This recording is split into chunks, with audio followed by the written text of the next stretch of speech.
राम देव भगवान, अल्लाह खुदा, ईश आदि नाम एक ही शक्ति के हैं। वो कैसा है, कहां है, कैसे मिलता है, किसने देखा है? ये प्रश्नवाचक चिन्ह पूर्ण रूप से हटाने के लिए अवश्य सुनिए जगत गुरु तत्वदर्शी संत रामपाल जी महाराज के अमृत वचन, सर्व पवित्र धर्मों के पवित्र शास्त्रों के आधार पर।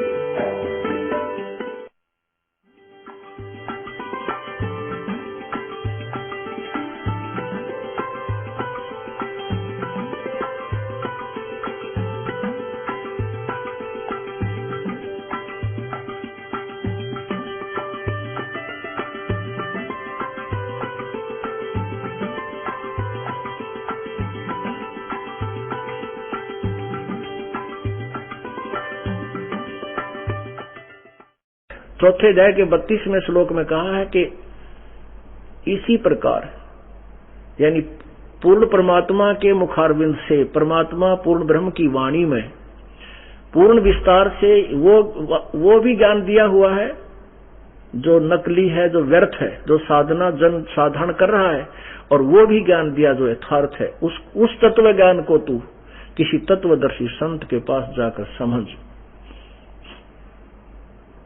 उनको दंडवत प्रणाम कर और कपट छोड़कर उनसे इस तत्व ज्ञान को प्राप्त कर। फिर वो तत्वदर्शी संत तुझे जो ज्ञान दें उसी आधार पर तू साधना कर। अब इस पॉइंट से चलेंगे जो 7वें अध्याय के 29वें श्लोक को स्पष्ट करेगा। पहले चौथे अध्याय का 32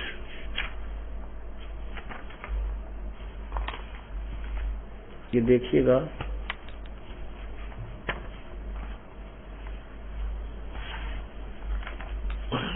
प्रत्येक सत्संग में बहुत सारे श्रोता बदल जाते हैं, और ये एक ऐसा स्थान है जो पहली कक्षा से लेकर केजी से, नर्सरी से लेकर के और पीएचडी तक की शिक्षा इसी सामूहिक स्थल पर दी जाती है। जो पहली बार आते हैं उनको भी ये प्राथमिक ज्ञान देना अति अनिवार्य है, नहीं तो जो ज्ञान देवदास बताने जा रहा है ये कह भी नहीं समझ पाएंगे, इनका आना यहाँ व्यर्थ होगा। और जो पुराने भक्त हैं जिनको ये ज्ञान है, उनके लिए ये संदेश है प्रभु का कि प्रभु की अमृतवाणी जितनी बार भी सुनो उतनी बार ही आपको अति रुचिकर होनी चाहिए, लगनी चाहिए। जैसे स्वस्थ व्यक्ति सुबह खाना खाता है तो शाम को भूख लगती है, शाम को वही रोटी होती है, वही आहार होता है, लेकिन आनंद से खाता है, रुचि से खाता है, तो वो स्वस्थ है। यदि सुबह खाना खाया और शाम को रुचि नहीं बनी है उस रोटियों में खाने में, तो समझो अस्वस्थ हो गया, चाहे बदहजमी है, चाहे कोई और पीड़ा होगी है, या बुखार बन गया है। ये उसको जान लेना चाहिए कि गड़बड़ हो चुकी है। तो उसको क्या करना होता है कि दवाई औषधि खानी पड़ती है, चाहे वो रुचिकर लगे या ना लगे। उन अरुचिकर लगने वाली औषधि को भी खाना ही पड़ता है, वो खानी ही पड़ेगी, तभी रोग काटेंगी। अब ऐसे ही ये ज्ञान जो दास आपको दे रहा है, जो जिन्होंने ये ज्ञान बार बार सुन रखा है और उनके मन में न्यू आती है कि तो मैंने सुन रखा है, तो उनको बीमारी हो चुकी है, उनके अंदर कोई पाप कर्म दबाव दे रहा है। उनके लिए क्या है कि इसको ना अच्छा लगे तो भी सुने, रुचिकर लगे चाहे ना लगे तो भी सुने, तो उनके अंदर ये औषधि का भी काम करेगा। तो इसलिए आपको पहले चौथे अध्याय के 25 से लेकर और 30 तक ये श्लोक सुनाएंगे।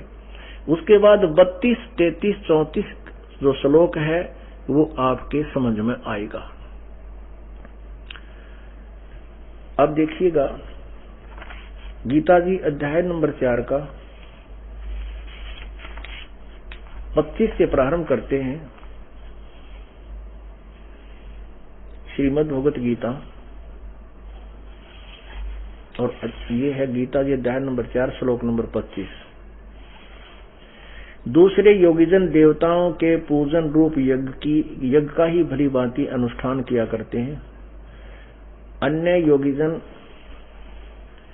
परब्रह्म परमात्मा रूप अग्नि में ब्रह्माग्नौ अभेद दर्शन रूप यज्ञ के द्वारा ही आत्म रूप यज्ञ का हवन किया करते हैं। इसमें कहना ये चाहते हैं कुछ तो देवता पूजते हैं और कुछ केवल ब्रह्म तक की पूजा पर ही आधारित रहते हैं, ब्रह्म अग्नौ काल की। और कुछ अन्य योगीजन श्रोत्रादि समस्त इंद्रियों को संयम रूप अग्नि में हवन किया करते हैं, यानी कुछ अपने इंद्रियों को काबू करने में ही लगे रहते हैं, और दूसरे कुछ शब्द आदि समस्त विषयों को इंद्रियों रूप अग्नि में हवन किया करते हैं। कुछ अपने विकारों को रोकने में लगे रहते हैं, दूसरे इंद्रियों की संपूर्ण क्रियाओं और प्राणों की समस्त क्रियाओं को यानी श्वासों को केवल प्राणायाम ही करते रहते हैं। भावार्थ ये है ज्ञान से प्रकाशित आत्म संयम रूप योग रूप अग्नि में हवन किया करते हैं। 28 में कई पुरुष द्रव्य संबंधी यज्ञ यानी भंडारे बुंडूरे करते हैं। धन से जो यज्ञ होने वाली होती है ना धार्मिक अनुष्ठान, उसको द्रव्य यज्ञ कहते हैं।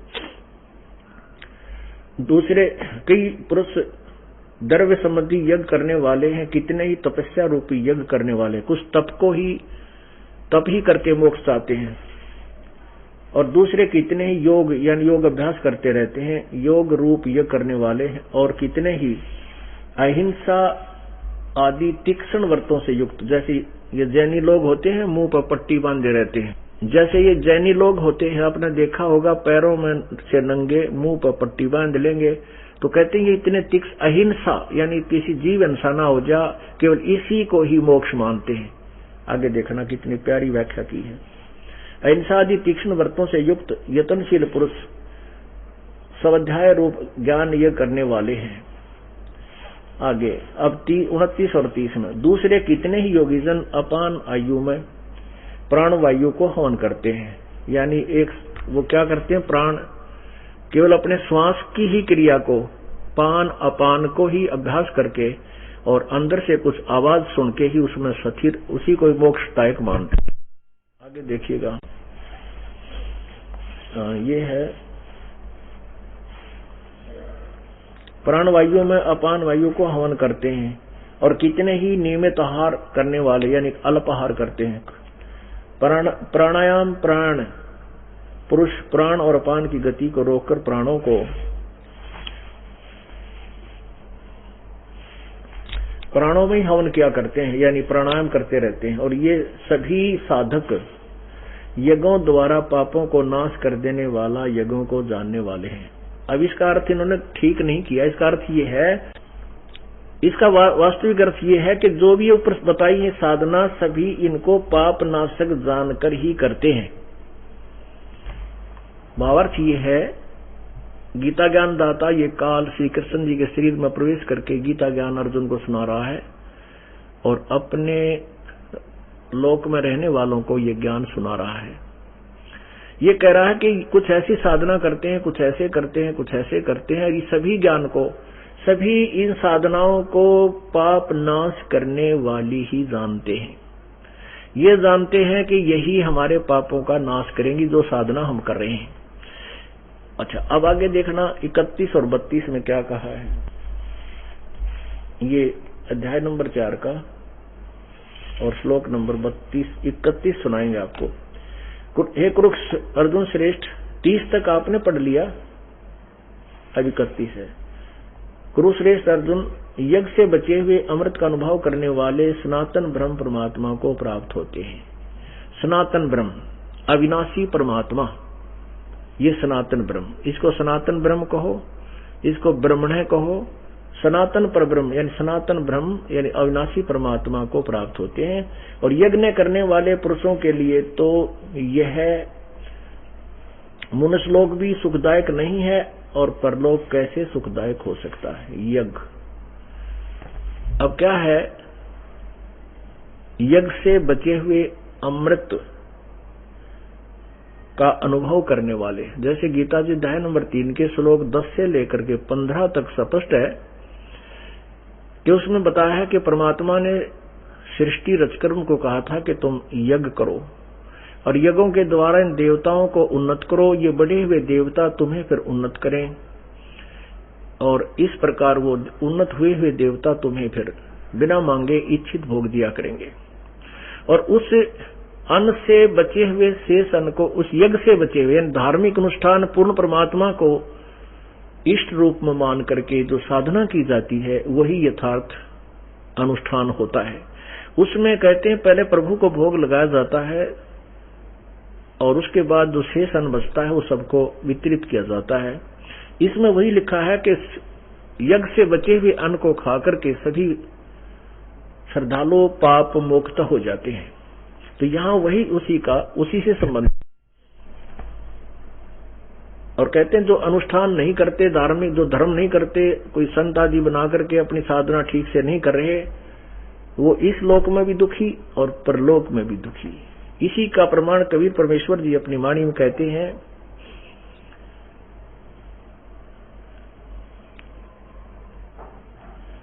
कि जीवित जग में जूती पड़े फिर जम तोड़े छाती। यहाँ इस संसार में भी वो लोग बहुत दुखी होंगे और आगे चल करके फिर 83 लाख योनियों में और यम के दूत उनको बहुत पीटेंगे। तो यहाँ आगे देख रहे हैं 32वें श्लोक में स्पष्ट किया है, अध्याय नंबर 4 का श्लोक नंबर 32। इसमें कितना कमाल किया है। इस प्रकार बहुत तरह के यज्ञ वेद की वाणी में लिखा है इन्होंने। अनुवाद करता भ्रमित है, इनको ज्ञान कति नहीं था, केवल संस्कृत से परिचित थे, तत्व ज्ञान से नहीं। ब्रह्मणे मुखे, ब्रह्मणे मुखे। अब ब्रह्मणे का अर्थ लिखना चाहिए था, वेद नहीं होता ब्रह्म का अर्थ। यहाँ प्रभु कौन? पूर्ण परमात्मा। ब्रह्मणे, एक तो ब्रह्म एक ब्रह्मणे। अब देखो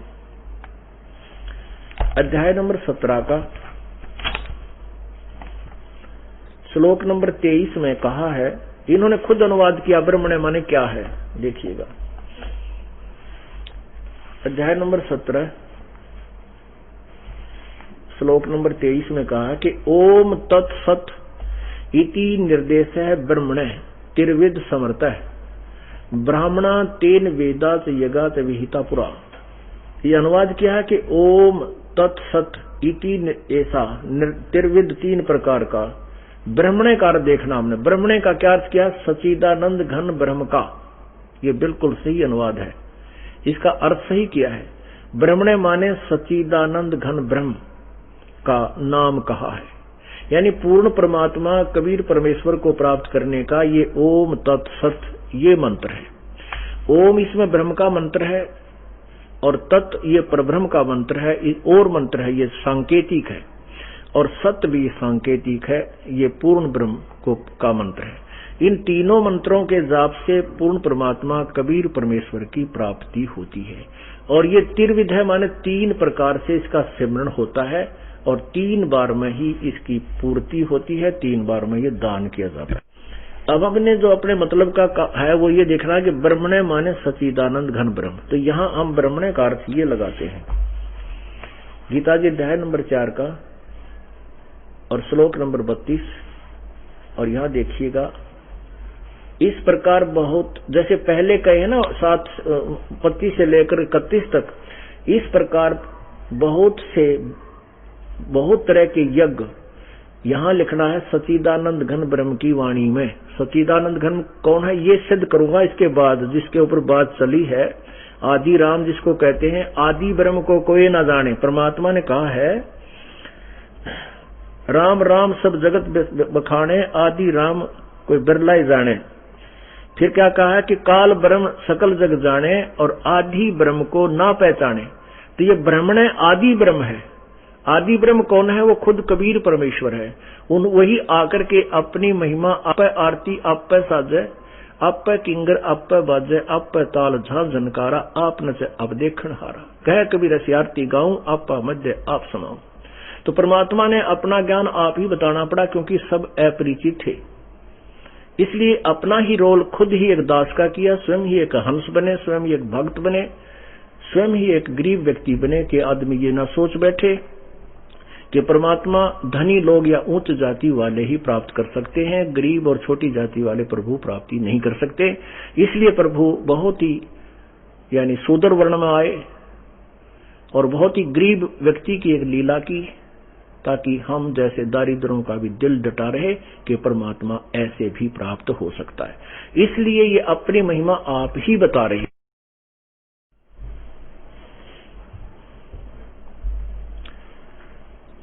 परमात्मा कह रहे अकाल पुरुष काहू नहीं चीना, काल पाए सभी गहलीना। और काल ब्रह्म काल सकल जग जाने, इस ब्रह्म को तो किससे पर पूछ ले, ऋषिक मह ऋषिक नकली सकली सब कहेंगे हाँ ब्रह्म ही पूर्ण परमात्मा। नहीं, आदि ब्रह्म जो इसमें लिखा सचिदानंद घन ब्रह्म, यानी सचिदानंद घन परमात्मा यानी पूर्ण ब्रह्म, उसी को सिद्ध करने के लिए आगे जो अभी भूमिका बन रही है इस आदि ब्रह्म को सिद्ध करने के लिए। तो यहां यही बताया है कि ये ब्रह्म यानी पूर्ण परमात्मा की वाणी में, अर्थात उनके द्वारा उनके मुखारविंद से उच्चारित उस तत्व ज्ञान में लिखे हैं। जो ज्ञान, जो अनुष्ठान, जो साधनाएं कोई ऐसे करता है, कोई देवताओं को पूजता है, कोई प्राणायाम करता है, कोई अहिंसावादी है, केवल व्रत रखता है, केवल अल्पाहार करके मोक्ष मानता है, कोई ज्ञान से ही मोक्ष मुक्ति चाहता है। परमात्मा कहते हैं ये ज्ञान सभी जो अपनी साधना करते हैं उसको मोक्षदायक मानकर ही करते हैं। यदि उनको ये पता हो ये मोक्षदायक नहीं तो कोई ना करे उसको। तो कहते हैं ये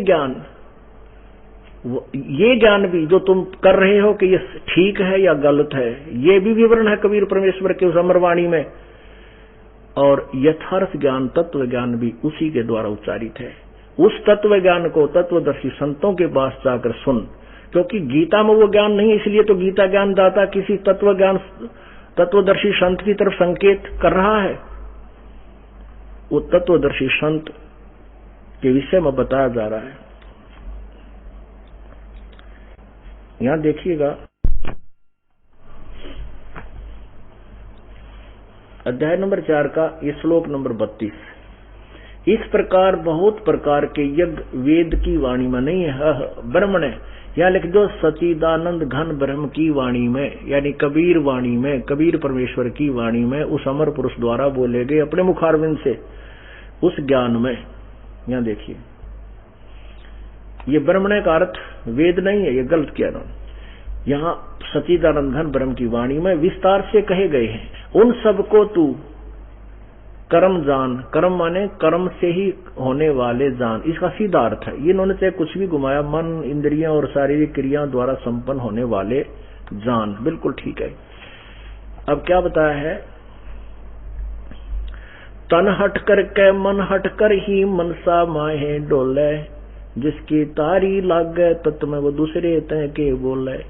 कहते हैं ये नालायक जो अनजान लोग संत हैं, साधक हैं, हट करते हैं, कभी साधना करते हैं, तप करते हैं, कोई वर्षों तक जो है ना खड़े होकर तपते हैं, ये साधना गलत है। अब परमात्मा क्या बताना चाहते हैं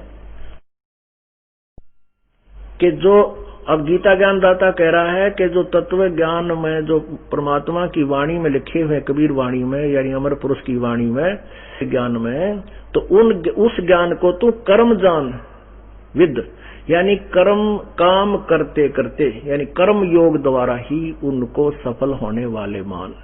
नाम उठत नाम बैठत नाम सोवत जागवे, नाम खाते नाम पीते नाम सेती लागवे। परमात्मा ने एक रोल किया था, भूमिका की थी, एक जुलाहा रूप धारण करके, और जुलाहे का काम करते थे।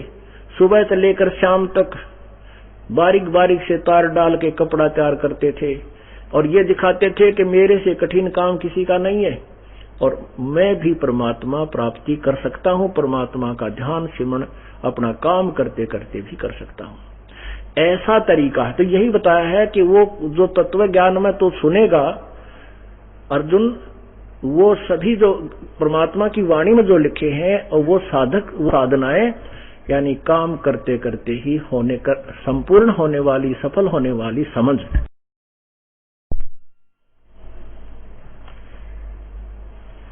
फिर देखिएगा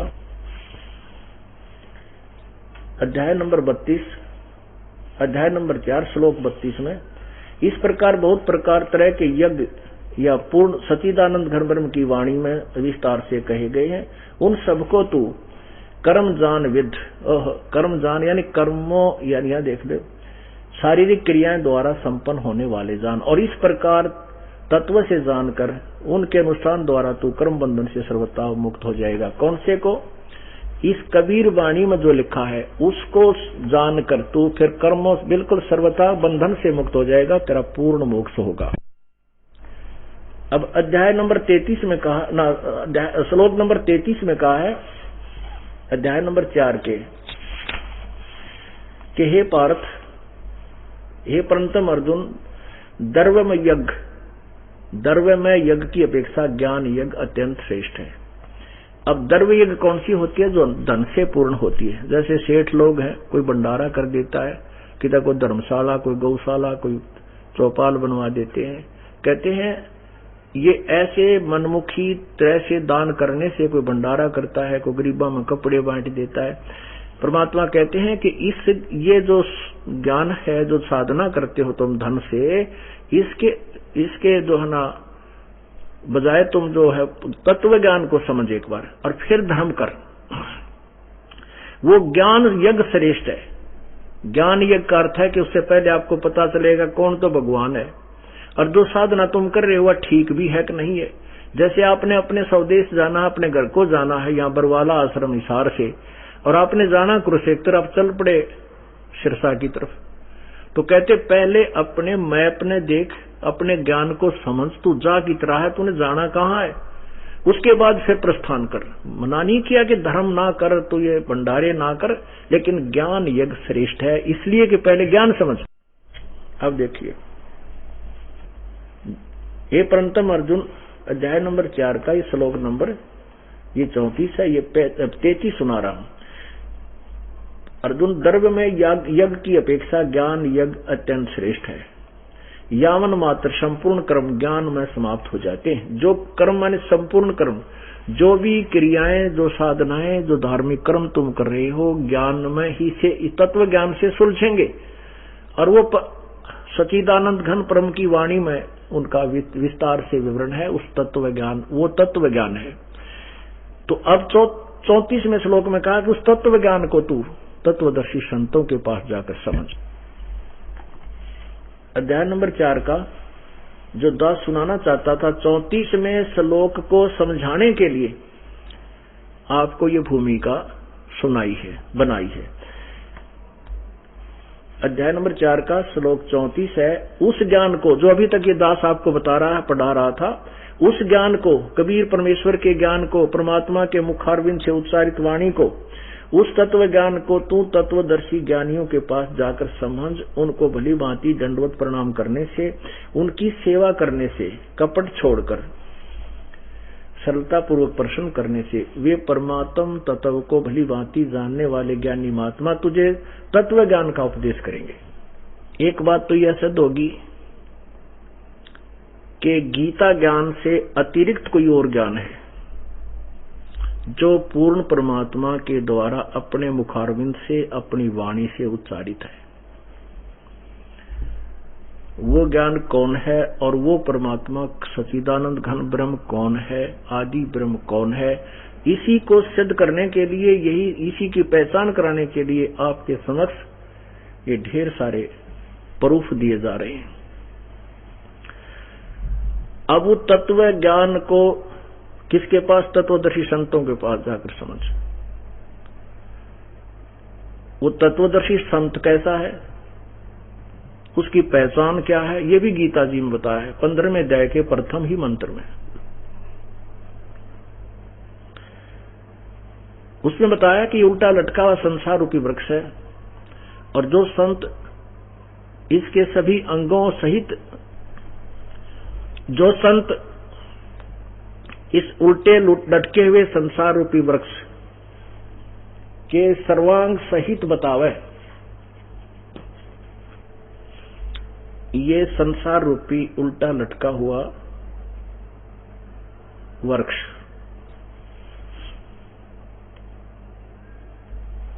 ये पूरा इस, जैसे ये देखो, ये इतना एक जो है ये पेड़ है जो जमीन से बाहर, पृथ्वी से बाहर दिखाई देता है, उसे पेड़ कहते हैं, वृक्ष कहते हैं। उसमें ये तना क्या है, ये डार कौन है और ये शाखा कौन है, जो संत इनके विषय में विस्तार से बतावे, स वेदविद, वो तत्वदर्शी संत है। जड़ से लेकर तना, डार और वृक्ष, ये शाखा क्या है, पात, पत्ते क्या है। तो परमेश्वर ने स्वयं आकर के एक तत्वदर्शी संत की भूमिका की थी। उन्होंने 600 वर्ष पूर्व कहा था कि अक्षर पुरुष एक पेड़ है, निरंजन वा की डार, तीनों देवा शाखा है, ये पात रूप संसार। और यही पवित्र गीता जी अध्याय नंबर 15 के श्लोक 1 से 4 में था, 16 के अध्याय श्लोक 16 से 17 में यही प्रमाण है। अब ये दास आपको बताएगा।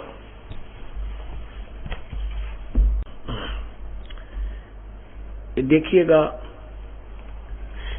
अथ पंचदशो अध्याय 15वां अध्याय है। ऊर्ध्व मूलम अधः शाखम अश्वत्थम प्राहु अवय छंदासी यस्य पर्णानि ये तम वेद स वेदवित्। इसका क्या अर्थ है? गीता ज्ञान दाता तत्वदर्शी संत की पहचान बता रहा है। ऊर्ध्व मूलम अधः शाखम, ऊपर को जड़ वाला, नीचे को तीनों गुण रूपी रजगुण ब्रह्मा, सतगुण विष्णु, तमगुण शिवजी रूपी शाखा वाला ये उल्टा लटका हुआ संसार रूपी वृक्ष है। और छंदासी यस्य पर्णानि, छंद का अर्थ होता है अलग अलग टुकड़े, इसके विभागों को और पत्तों सहित यह वेद जो जानता है, स वेदवित्। स वेदवित्, वेदवित् माने वेद के तात्पर्य को जानने वाला, यानी वो ज्ञान से पूर्ण परिचित है, वो वास्तविक में तत्वदर्शी संत है। अब देखिएगा, इन्हीं के द्वारा अनुवादित ऊर्ध्व मूलम अधः शाखम अश्वत्थम प्राहु अवम छंदासी यस्य पर्णानि ये तम वेद, जो उस सारे उल्टे लटके संसार रूपी वृक्ष को जानता है, स वेदवित्, वह वेद के तात्पर्य को जानने वाला है, वह वेद वेता है, वो तत्वदर्शी संत है। ये देखिए, इन्हीं का अनुवाद पढ़िए पहले। आदि पुरुष परमेश्वर रूप मूल वाले, यहां तक तो सही बोले हैं। आदि पुरुष परमेश्वर तो मूल है इस उल्टे रूप लटके संसार रूपी वृक्ष की। देखिएगा, ये जड़ जो है ये पूर्ण परमात्मा है, आदि ब्रह्म है, आदि पुरुष परमेश्वर मूल वाले, यानी संसार रूपी वृक्ष की जड़ तो पूर्ण परमात्मा है, ये कबीर परमेश्वर है। और अधः शाखम, नीचे को ये शाखा है। गीता ज्ञान दाता ने केवल इतना ही बताया है कि ऊपर को मूल जो ऊपर को जड़ है वो तो पूर्ण परमात्मा समझो इस संसार रूपी वृक्ष की, और नीचे ने तीनों गुण रूप शाखा है। और जो इसको तत्व से बता देगा, पूरे विस्तार सहित सर्वांग सहित बताएगा, स वेदवित्, वो तत्वदर्शी संत है। देखिएगा, गीता जी अध्याय नंबर ये 15 है और श्लोक नंबर 1। आदि पुरुष परमेश्वर रूप मूल वाले, इन्होंने अधः शाखम का अर्थ कर दिया ब्रह्मा मुख रूप, मुख शाखा वाले नहीं, मुख्य शाखा वाले नहीं। अब देखो, अधः शाखा माने शाखा, ठीक है, अधः का अर्थ गलत किया इन्होंने, ब्रह्मा कर दिया, ब्रह्मा का मुख कर दिया, नहीं। अब देखो, इन्हीं की भाषा में अधः माने नीचे, अधः माने नीचे, अधः का अर्थ नीचे है। यहां देखिएगा, अधः नीचे को शाखा वाले, बस ऊपर को आदि पुरुष परमेश्वर मूल, यानी जड़ तो ऊपर है इसकी, ऊर्ध्व मूलम ऊपर को, और नीचे को शाखा वाले। इस संसार रूपी पीपल के वृक्ष को अविनाशी कहते हैं। वेद जिसके छंदासी लिखा है, वेद इन्होंने यहां लिखना, ये तो सब वेदों को जानते।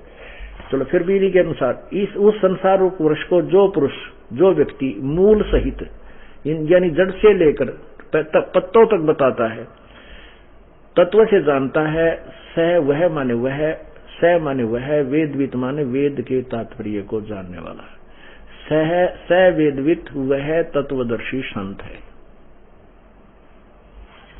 तत्वदर्शी संत की भूमिका भी परमेश्वर ने स्वयं ही आकर की थी। अब हमने जहां पर से स्टार्ट हुए थे अब वहीं आते हैं। कहां से स्टार्ट हुए थे? परमेश्वर की अमर वाणी से।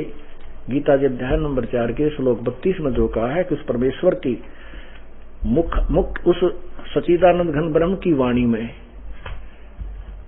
जो विस्तार से ज्ञान दिया है वो तत्वदर्शी संत बताएगा, उससे उसके पास जाकर समझ। अब ये दास आपको तुलना कर रहा है कि वेद और गीता कबीर परमेश्वर का समर्थन कर रहे हैं, उसके ज्ञान का समर्थन कर रहे हैं, और वो ज्ञान आपको बोलकर सुना रहा है ये दास, और फिर प्रमाण कर रहा है इस सदग्रंथों से, जिससे पुण्यात्मा जो अभी तक भ्रमित थी वो तुरंत समझ जाएंगी। एकदम सक्रिय माइंड के घूम जाएंगे, तुम कहां भटक रहे थे, वस्तु कहां खोजे, वस्तु कहां ढूंढे कहां, और किस विध लागे हाथ, एक पलक में पाई ये भेदी ले ले साथ।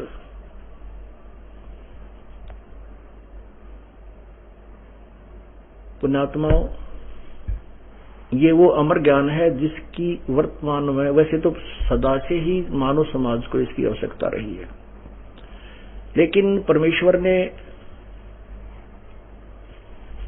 अपने ही कोई कृपा से इस तत्व ज्ञान को इसी समय, जो अब वर्तमान समय है, इसी में उजागर करने का इरादा किया हुआ था, ठान रखी थी, और अब ये उजागर होगा, पूरे विश्व में जाएगा। इसके सामने कोई संत कोई पंथ टेक नहीं सकेगा। कितने दिन हा उल्ला कर ले, न पा पीट कर टेकना पड़ेगा, नतमस्तक होना पड़ेगा, या जनता उनको सीधा कर देगी कि बकवास करना बंद करो, बहुत दिन हो गए तुमने हमारे को भ्रमित करते हैं। क्योंकि ये वो यथार्थ ज्ञान है जिससे पूरे विश्व में शांति हो सकती है, आपस में एक प्रेम बन सकता है और पूर्ण मोक्ष हो सकता है। अब कहां से प्रसंग चला था, फिर वहीं शुरू होते हैं।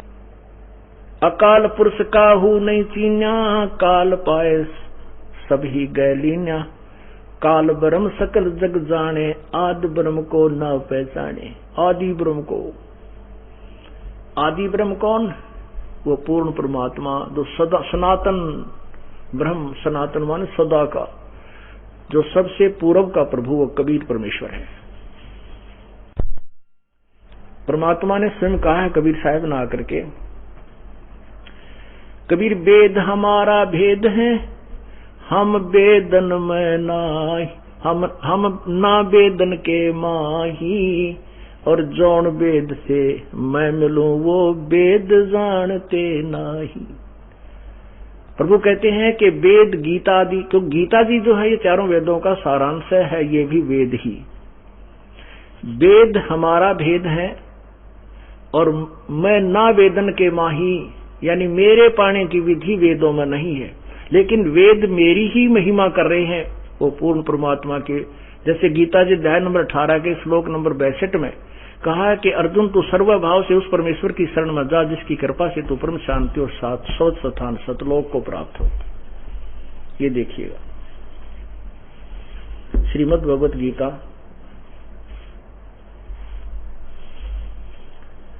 अध्याय नंबर 18 का, श्रीमद् भगवत गीता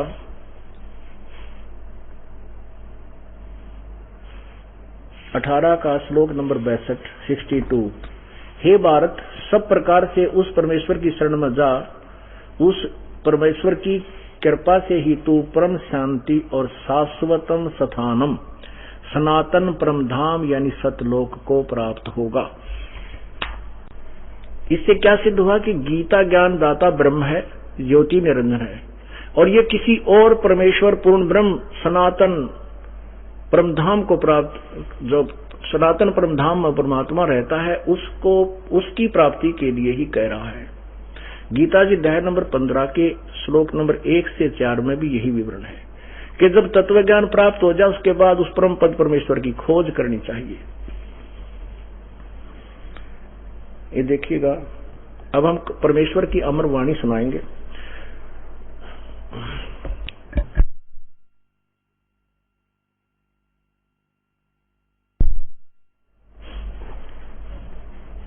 अकाल पुरुष काहू नहीं चीन, अकाल माने अविनाशी, जिसका काल ना हो, अकाल पुरुष। चाहे उसे शब्द स्वरूपी राम कहो, चाहे सत्य पुरुष को। सत्य पुरुष माने भी अविनाशी परमेश्वर, अकाल पुरुष माने भी शब्द स्वरूपी राम कहो, चाहे उसको परम अक्षर ब्रह्म कहो, यानी अविनाशी, पूर्ण अविनाशी परमात्मा कहो, एक ही बात है। अकाल पुरुष काहू नहीं चीना, यानी पूर्ण परमात्मा को कोई नहीं पहचान सका, और काल पाए सभी गए लीना, इस काल ब्रह्म को सभी ने स्वीकार कर लिया, ये परमात्मा है। काल ब्रह्म सकल जग जाने, आदि ब्रह्म को न पहचाने, तीन देव और अवतारा, ताको भजे सकल संसारा। इन तीन देवता ब्रह्मा विष्णु महेश और इनने के अवतारों को सारा संसार इनकी पूजा पर लगा हुआ है। तीन गुणों का यह विस्तारा, धर्मदास मैं कहूं पुकारा। ये तीन गुण, रजगुण ब्रह्मा, सतगुण विष्णु, तमगुण शिव जी का ही ये विस्तार चलाया हुआ है काल के लोक में। और सुन ले धर्मदास, मैं तुझे विस्तार से बताता हूं। परमेश्वर कहते हैं, गुण तीनों की भक्ति में ये भूल पड़ो संसारे, कह कबीर निज नाम बिना ये कैसे उतरे पारे। तीन गुणों की भक्ति में, रजगुण ब्रह्मा, सतगुण विष्णु, तमगुण शिव जी की साधना में पूरा संसार भ्रमित है। और कहे कबीर निज नाम बिना, यानी सत्य नाम बिना। ये सतनाम, सतनाम ऐसे जाप नहीं होता। सतनाम का अर्थ है सच्चा नाम, दो अक्षर का होता है, जिसमें एक ओम मंत्र है, दूसरा तत्व है जो संकेत, ये सांकेतिक है, जो ये दास केवल उपदेशी को बताएगा।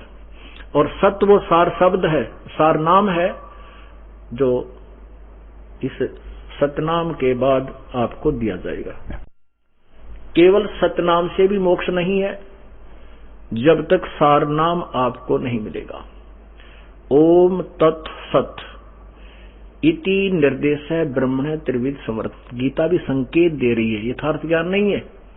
इसलिए कहा कि पूर्ण संत की शरण खोज कर, तत्वदर्शी संत की खोज कर, फिर वो बताएगा तुझे पूरी विधि और पूरा ज्ञान। अब जहां से हम चले थे वहीं आते हैं। क्या बताया था दास ने कि एक ऐसा समय आएगा धर्मदास कि पूरे विश्व में शांति होगी और कोई भी इस माया की दौड़ में नहीं लगेगा, ना कोई किसी का लूटेगा, ना चोरी करेगा, ना ठगी करेगा। क्योंकि क्या मांगो कुछ थिर न रहाई, ये ज्ञान हो जाएगा प्राणी को। क्या मांगो कुछ थिर न रहाई, देखत नैन चला जग जाई। 1 लख पूत 1.25 लख नाती, उस रावण के अज दीवन बाती। परमात्मा के तत्व ज्ञान से इस प्राणी को ये दृढ़ निश्चय हो जाएगा कि यहां जो संपत्ति और तुम व्यवस्था में लगा हुआ है यह तेरी नहीं है। सर्व सोने की लंका होती, रावण से रणधीरम। एक पलक में राज विराजी, जम के पड़े जंजीरम।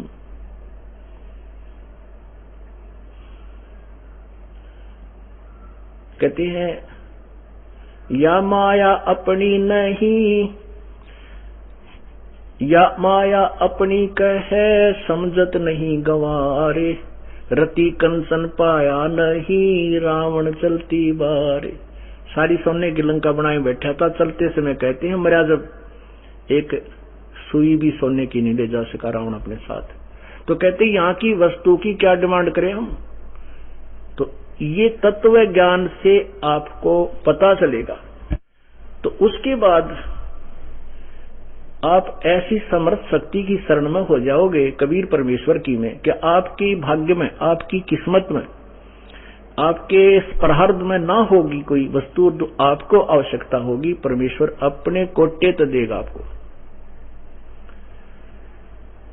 फिर आपको ना तो मिलावट करने की आवश्यकता पड़े, ना चोरी करने की आवश्यकता पड़े। आप मिलावट करके, धोखा करके, 2 नंबर का काम, डाके चोरी करके धन इकट्ठा कर लेते हो, फिर उधर से कोई बालक बीमार हो जाता है, 2 लाख रुपये इकट्ठे किए, 3 लाख खर्च हो गए। वो पैसा तो रहा नहीं क्योंकि आपके भाग्य में नहीं था, वो आपने जबरदस्ती इकट्ठा कर रखा था। और वो पाप ज्यों के तो रह गए, जो धन कमाने के लिए आपने जो पाप किए थे, और वो पाप तुझे भोगने पड़ेंगे। कहीं गधा बनेगा, गधी बनेगी, कुत्ता बने, कुतिया बने, टांग टूटे, बुरा हाल हो, कीड़े पड़ जाएंगे। तो पुण्यात्माओं, ये डर बनेगा गात में। और डर जब बनता है जब हम सयाने हो जाएंगे। जैसे छोटा सा बच्चा होता है, एक अबोध बालक होता है, वो बिजली के नंगे तार को जाकर के छू लेता है और मृत्यु को प्राप्त हो जाता है। वो सर्प को भी पकड़ लेता है और ऊपर सर्प उसको डस लेता है, वो मर जाता है। एक बोतल में, शीशी में कोई विष रखा है, उसको भी मुंह के लगाकर पी लेता है और मर जाता है, क्योंकि वो अबोध है, परिचित नहीं है कितना भयंकर वस्तु है।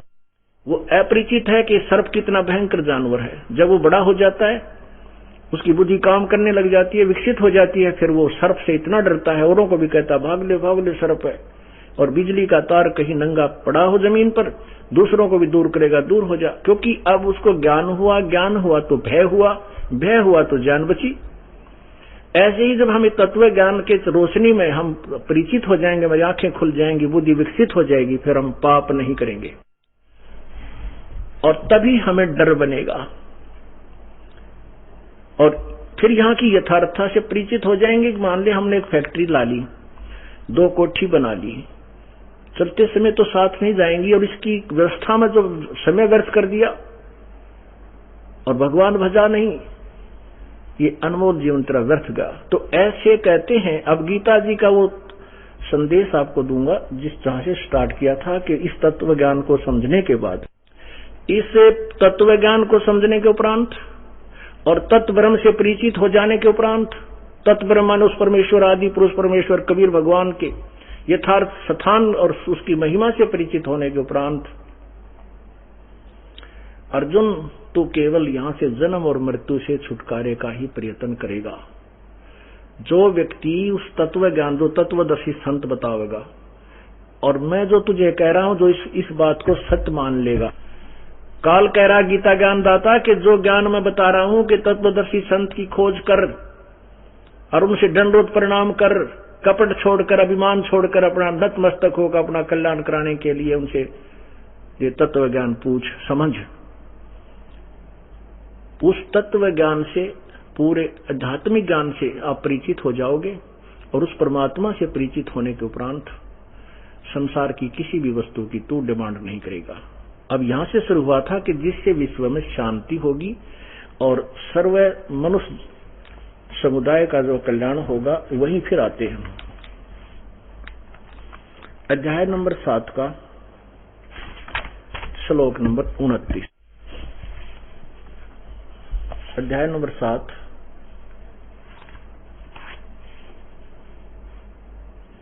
और श्लोक नंबर 29।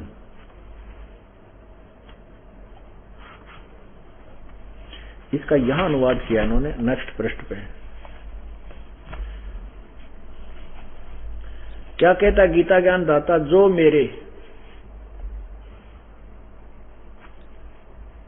मेरे शरण होकर, जो मेरे शरण होकर मम आश्रित है, मैं जो ज्ञान दे रहा हूं जो इस पर आधारित हो जाएगा, जरा और मोक्ष से छूटने के लिए प्रयत्न करते हैं, वे पुरुष तत्व ब्रह्म, देखो संस्कृत साथ समझिए, तत् उस ब्रह्म को यानी परमात्मा को, तत् ब्रह्म, इसको याद रखना, तत् ब्रह्म को। यो अभी नेक्स्ट इस 8वें अध्याय के प्रथम मंत्र में आपका काम आएगा।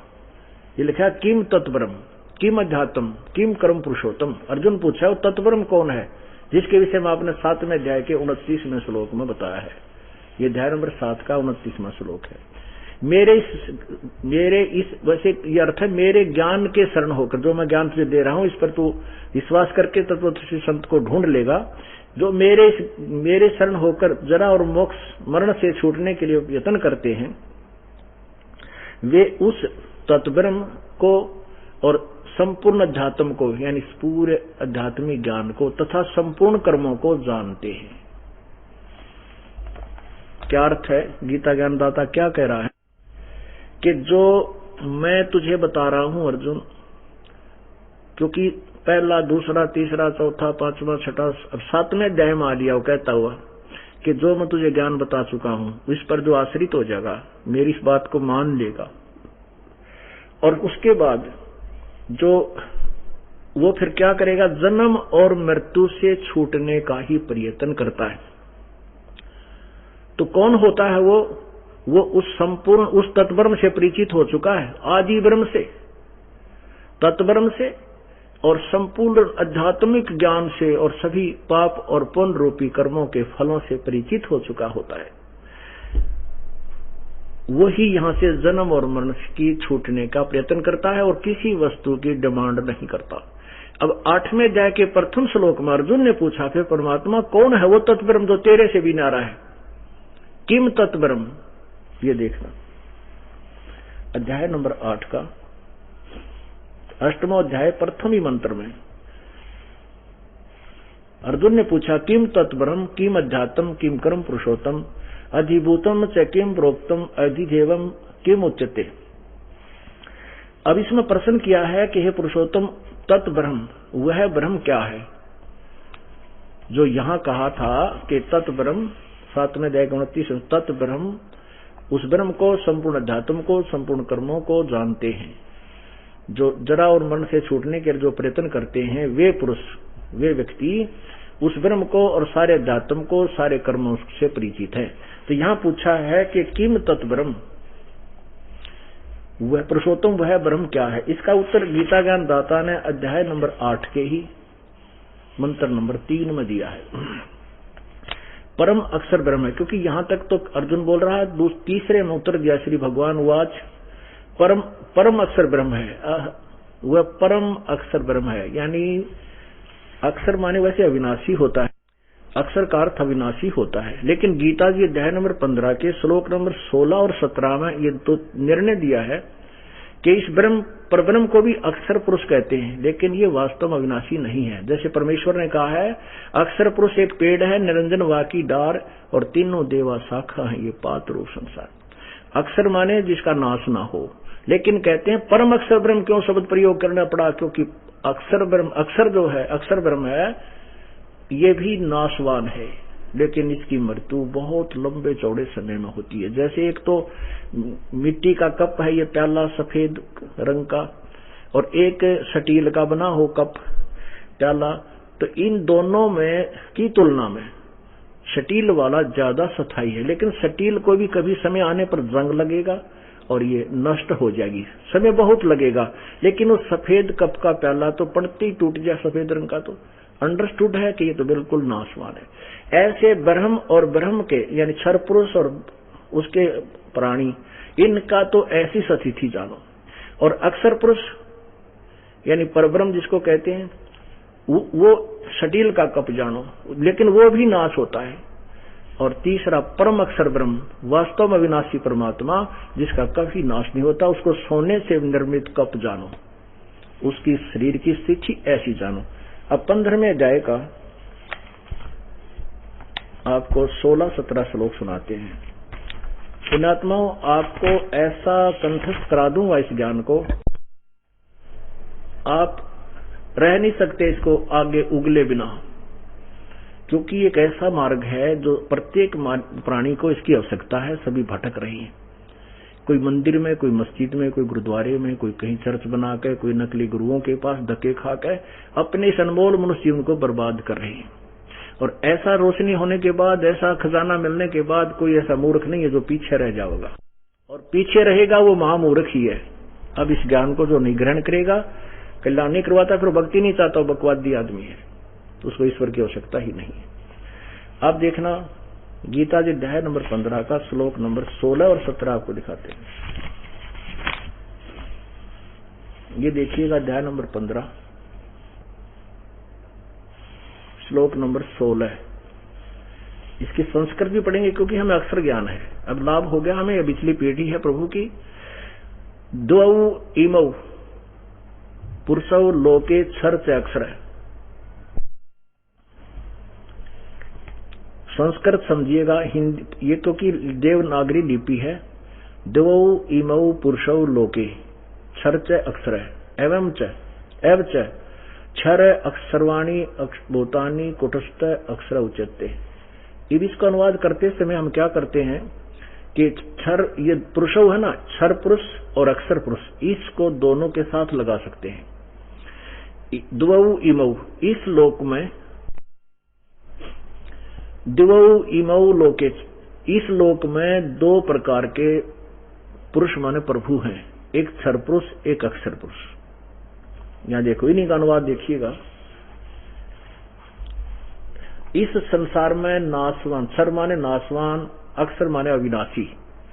नाशवान और अविनाशी भी दो प्रकार के पुरुष यानी भगवान है। इन्होंने पुरुष ही लिख दिया, यहां लिखना था दो प्रकार के भगवान हैं, प्रभु हैं। संपूर्ण प्राणियों के शरीर नाशवान और जीवात्मा अविनाशी कहा है। अब देखो, गीता जी अध्याय नंबर 15 का श्लोक नंबर 16 आपको दिखाया और पढ़ाया और पढ़ा। इसमें दो प्रभु बताए, एक क्षर माने नाशवान, अक्षर माने अविनाशी। दो प्रकार के भगवान कहे जाते हैं। अब ये तो और कहा कि इन दोनों में इनके शरीर तो नाशवान है और जीवात्मा अविनाशी है। जीवात्मा तो अविनाशी है ही, लेकिन ऊपर का कवर जो है ये नाशवान है, अर्थात क्षर पुरुष भी नाशवान है, अक्षर पुरुष यानी वहां का अक्षर पुरुष भगवान परब्रह्म भी नाशवान है। अब 17वें श्लोक में स्पष्ट कर दिया है कि इन दोनों से भी न्यारा कोई और परमात्मा है, वो पुरुषोत्तम है जो वास्तव में अविनाशी है, परम अक्षर ब्रह्म। गीता जी अध्याय नंबर 8 के श्लोक नंबर 1 और 3 और 7 के 29 से संबंधित है ये, और गीता जी अध्याय नंबर 15 के श्लोक नंबर 1 से 4 से संबंधित है ये पूरा ज्ञान। क्योंकि आदि पुरुष का प्रमाण दिया जा रहा है कि जो सदग्रंथों में विद्यमान है उसकी महिमा संकेत है, लेकिन उससे न गीता के पढ़ने वाले हिंदू लोग परिचित हैं, और ये दास उसको उन्हीं के समक्ष उसी को सदग्रंथ को पेश कर रहा है। अब देखना 15वें अध्याय के 17वें श्लोक में, श्लोक नंबर 17 में। अब 16 तक पढ़ लिया आपने। नाशवान, क्षर नाशवान, अक्षर अविनाशी भी दो प्रकार के पुरुष कहे गए हैं, और संपूर्ण प्राणी के शरीर नाशवान और जीवात्मा भी विनाशी है। अब ये नाशवान क्षर पुरुष यानी ब्रह्म है, अक्षर पुरुष ये परब्रह्म है।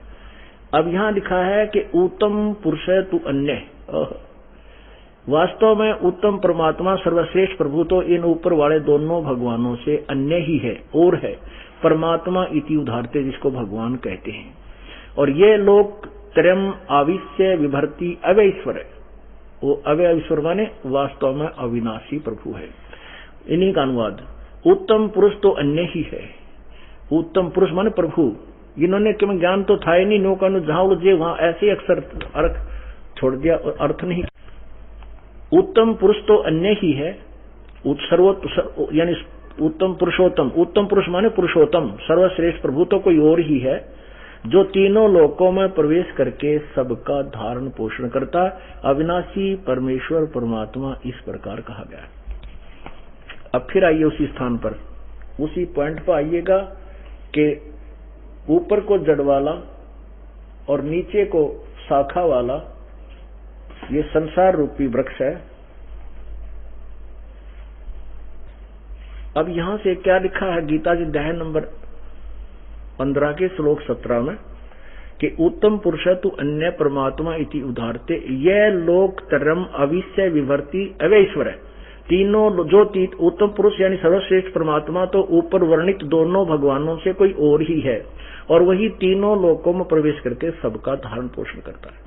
अभी आइए अध्याय नंबर 15 के ही श्लोक नंबर 1 पर, ऊपर को लटका हुआ, ऊपर को जड़ वाला, नीचे को शाखा वाला, ये उल्टा लटका हुआ संसार रूपी वृक्ष है। और मूल जो जड़ ऊपर पूर्ण परमात्मा रूपी जड़ समझो, मूल है।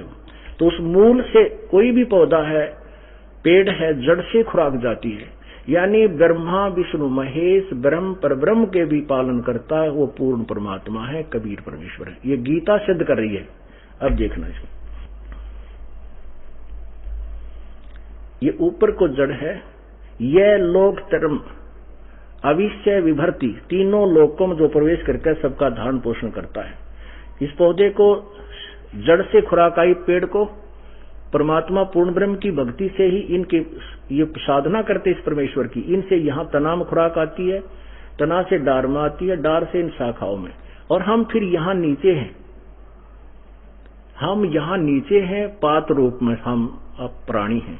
तो अब हमने ये देखना है कि वास्तव में कुल का मालिक कौन हुआ, वो मूल रूपी भगवान हुआ। वैसे भले ही आप जी जैसे गीता जी के पढ़ने वाले गीता जी पर आश्रित हैं, वो अब इस जितना दास सुना चुका है, इससे ये तो नहीं मान पाएंगे कि कबीर है वो आदि पुरुष।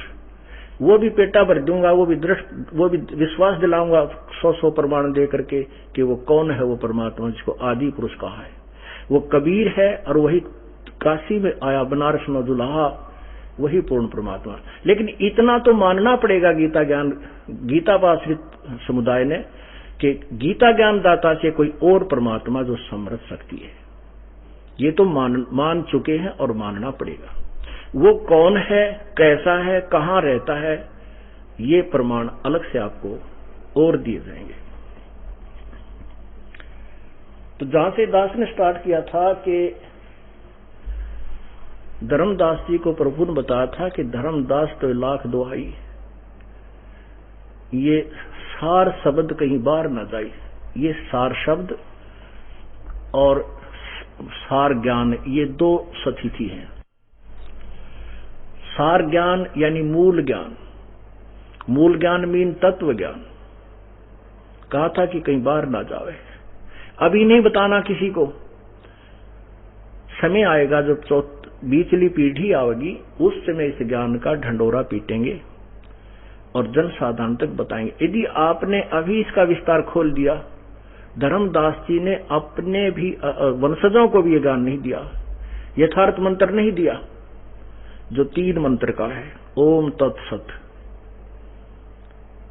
धर्मदास जी ने केवल 5 नाम दिए थे, वो भी 5 नाम ये नहीं है जो वर्तमान में कबीर पंथी जो जाप करते हैं, अजर नाम, अमर नाम, पाताले सब सिंधु नाम। ये केवल एक वाणी है, एक शब्द है, ये ज्ञान, ये मंत्र जाप का नहीं है। और वो सार शब्द इनसे भी नारा है। और मूल ज्ञान इस तत्व ज्ञान को कहते हैं जो दास आपके समक्ष पेश करा, ये हो मूल ज्ञान। इसके विषय में प्रमाण आपको शाम को सत्संग में सुनाएंगे। बोलो सतगुरुदेव।